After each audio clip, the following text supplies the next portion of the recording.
de la crisis que estamos viviendo: huracanes, terremotos, incendios, pandemia. Necesitamos un mensaje a nuestro corazón. Ministerio al pequeño rebaño. Reciban un saludo de parte de su amigo el pastor Miguel Tirado. En esta ocasión vamos con el capítulo 21 del libro Hechos de los Apóstoles. Este capítulo se titula En las regiones lejanas y está basado en el relato que aparece en Hechos capítulo 16, versos 7 al 40. Y me acompaña el pastor Orlando González. Y como siempre les invito para elevar una palabra de oración. Eterno y amado Padre, gracias por tu amor y tu misericordia, por la linda oportunidad de abrir nuestro corazón para recibir tu palabra. Trae tu bendición a nuestra vida, en el nombre de Jesús. Amén. Amén. Había llegado el tiempo para que el evangelio se predicase más allá de los confines del Asia Menor. Se estaban preparando el camino para que Pablo y sus colaboradores penetrasen en Europa.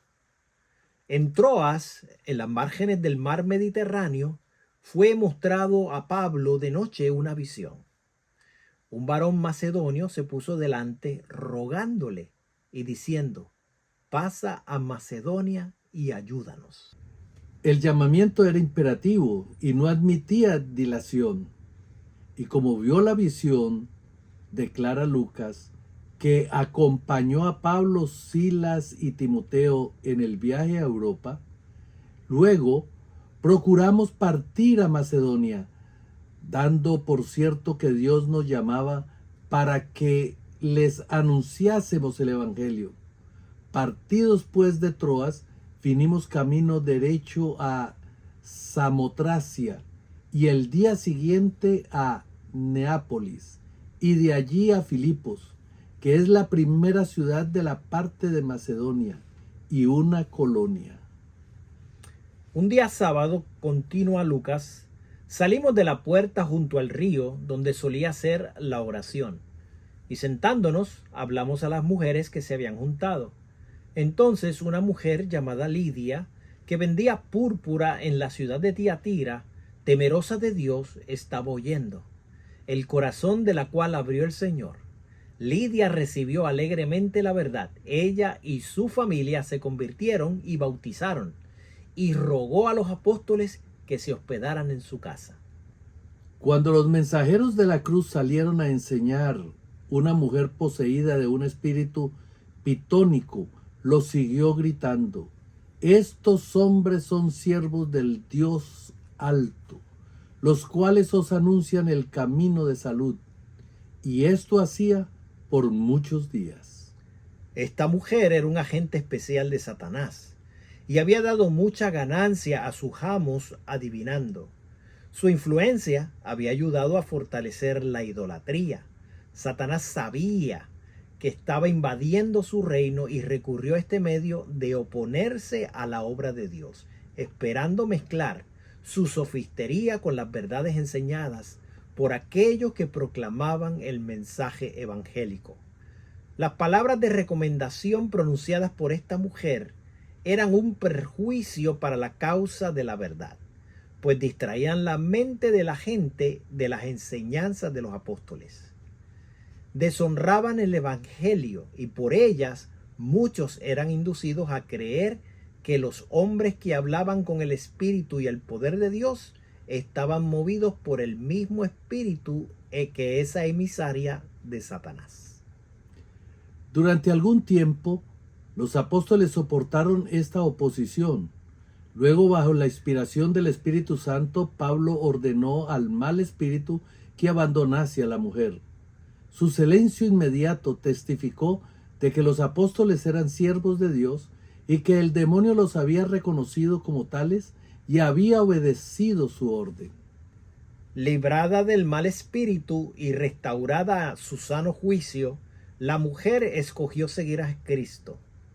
Entonces sus amos se alarmaron por su negocio.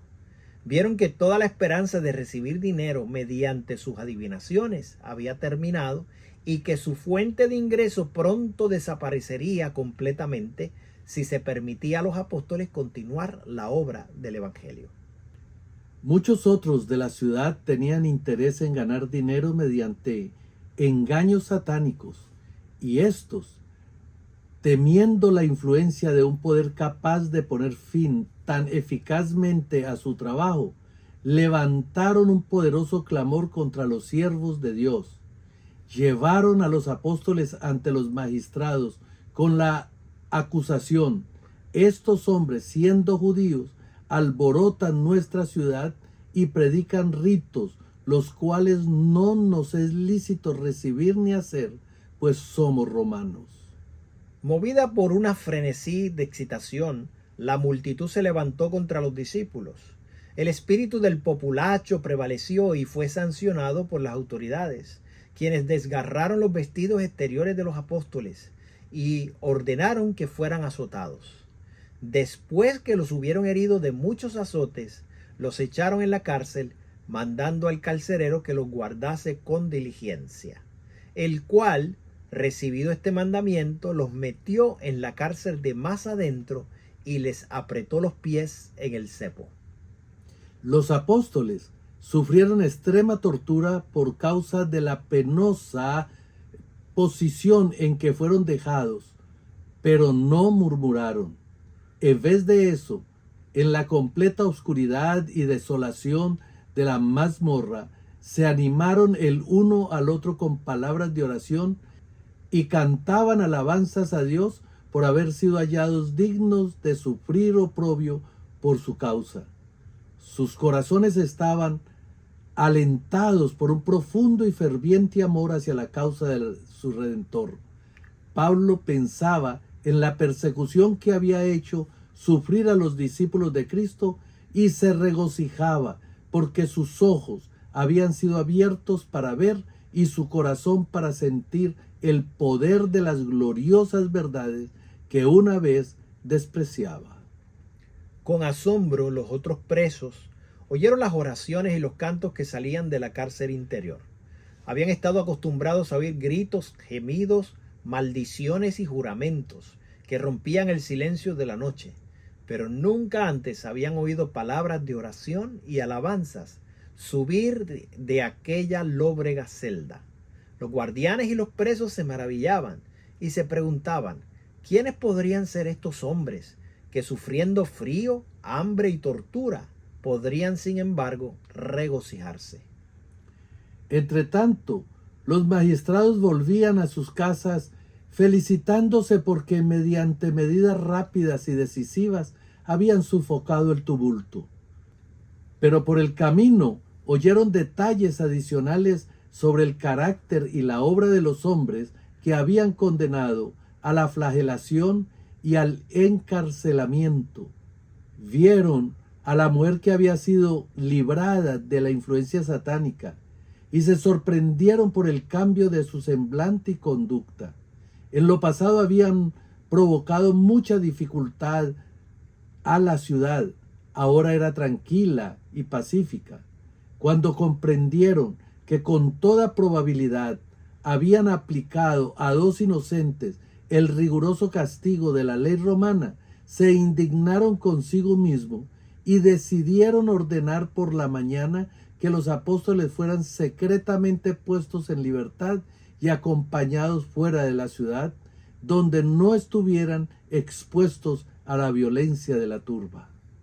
Pero mientras los hombres eran crueles y vindicativos o criminalmente descuidados con las responsabilidades a ellos confiadas, Dios no se había olvidado de ser misericordiosos con su siervo. Todo el cielo estaba interesado en los hombres que estaban sufriendo por amor a Cristo, y los ángeles fueron enviados a visitar la cárcel.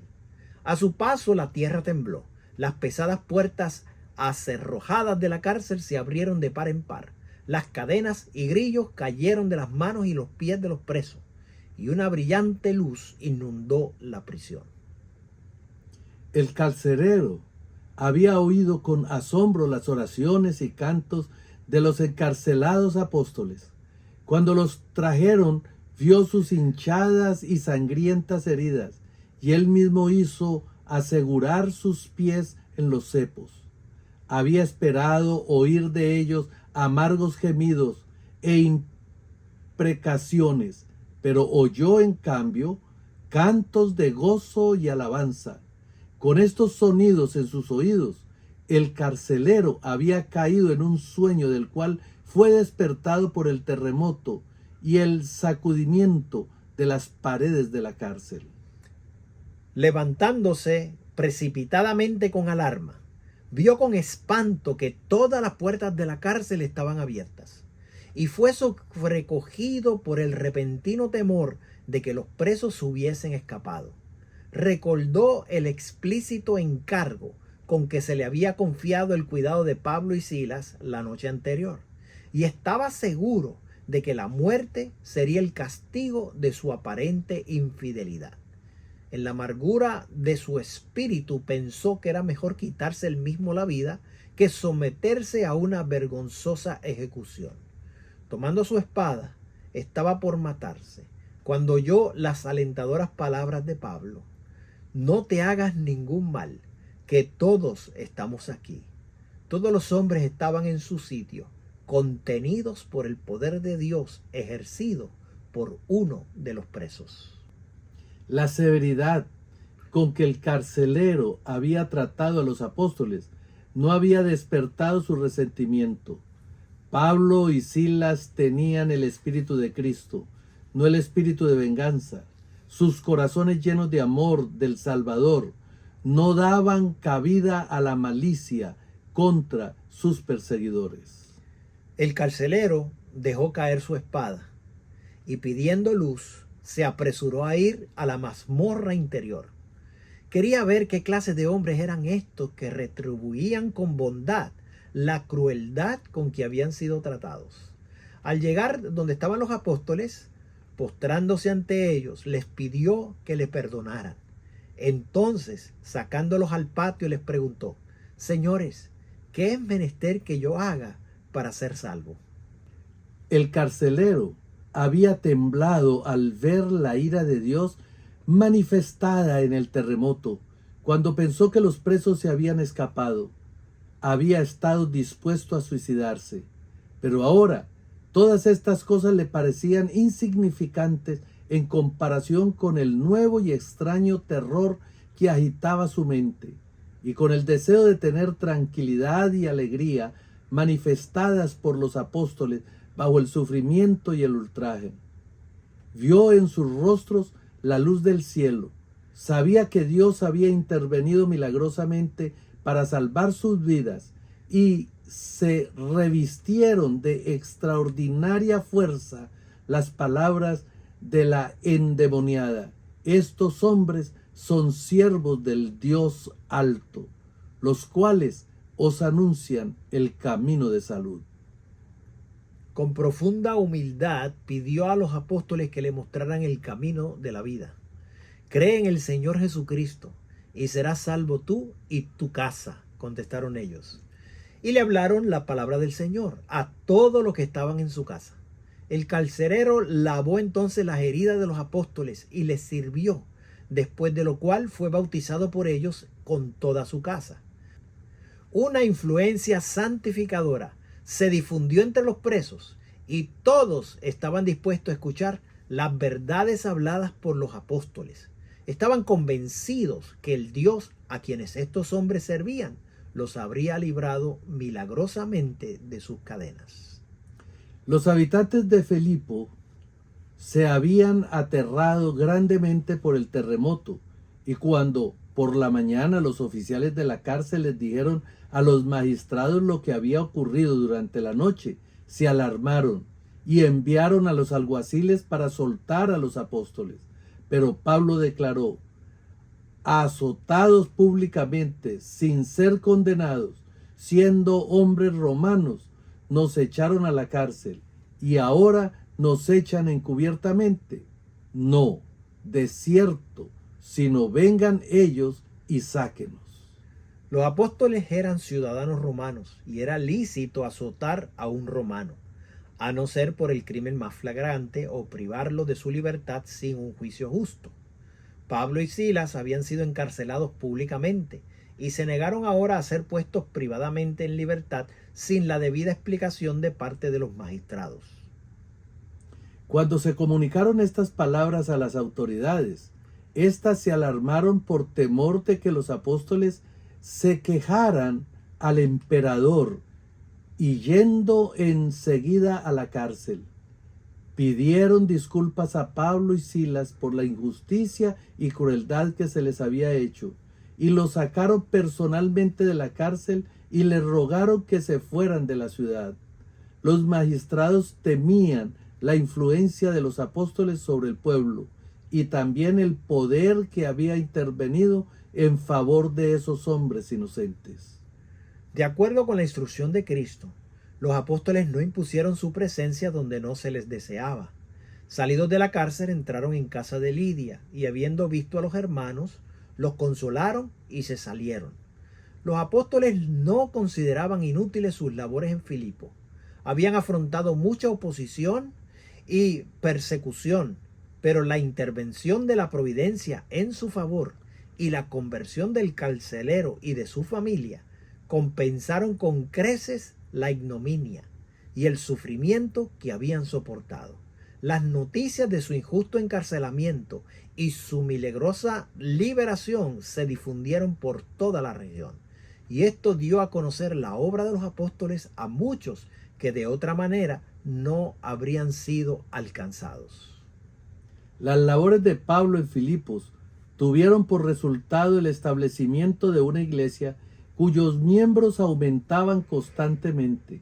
Su celo y devoción, y sobre todo su disposición a sufrir por causa de Cristo, ejercieron una influencia profunda y duradera en los conversos. Apreciaban altamente las preciosas verdades por las cuales los apóstoles se habían sacrificado tanto y se entregaron con sincera devoción a la causa de su Redentor. Que esta iglesia no estuvo libre de persecución lo revela una expresión de la carta que Pablo le escribió. Dice: a vosotros es concedido por Cristo no solo que creáis en Él, sino también que padezcáis por Él, teniendo el mismo conflicto que habéis visto en mí. Sin embargo, era tal su firmeza en la fe que él declara: doy gracias a mi Dios en toda memoria de vosotros, siempre en todas mis oraciones, haciendo oración por todos vosotros con gozo, por vuestra comunión en el Evangelio, desde el primer día hasta ahora. Es terrible la lucha que se produce entre las fuerzas del bien y del mal en los centros importantes donde los mensajeros de la verdad están llamados a trabajar.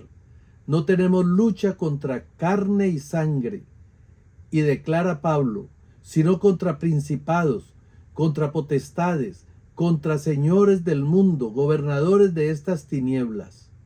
Hasta el fin habrá un conflicto entre la iglesia de Dios y los que están bajo el dominio de los ángeles malos. Los primeros cristianos estaban llamados a menudo a hacer frente cara a cara a las potestades de las tinieblas. Por medio de sofistería y persecución, el enemigo se esforzaba por apartarlos de la verdadera fe. Ahora, cuando el fin de las cosas terrenales se acerca rápidamente, Satanás realiza desesperados esfuerzos para entrampar al mundo. Inventa muchos planes para ocupar las mentes y apartar la atención de las verdaderas esenciales para la salvación.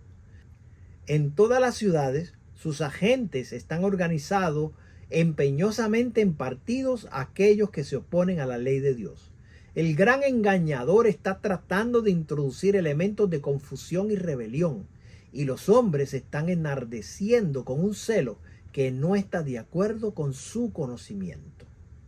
La maldad está llegando a un grado jamás antes alcanzado. No obstante, muchos ministros del Evangelio claman paz y seguridad. Pero los fieles mensajeros de Dios han de seguir rápidamente adelante con su obra, vestidos con la armadura celestial, han de avanzar intrépida y victoriosamente, sin cesar en la lucha, hasta que toda alma que se halle a su alcance haya recibido el mensaje de la verdad para este tiempo. Queridos amigos, en medio de la gran dificultad que vivimos y hemos de vivir, la mano poderosa de nuestro Dios está presente para protegernos, para guiarnos, para sostenernos y usarnos en la predicación de la palabra de Dios. Amén. Igual que los discípulos en el pasado, tú y yo seremos favorecidos con la unción del Espíritu Santo para cumplir la misión en medio del sacrificio, en medio de la lucha agresiva que se nos presente, pero la victoria está garantizada Amén. en Cristo Jesús. Amén. Elevemos una palabra de oración.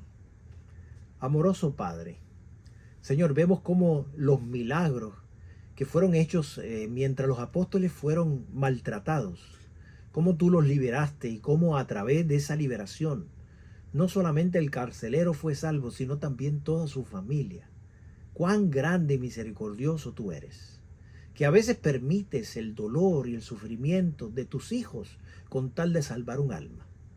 Grande es tu bondad. Te agradecemos en el nombre de Jesús. Amén. Amén. Esto ha sido un mensaje al pequeño rebaño. Compártelo con tus amigos. Dios te bendiga.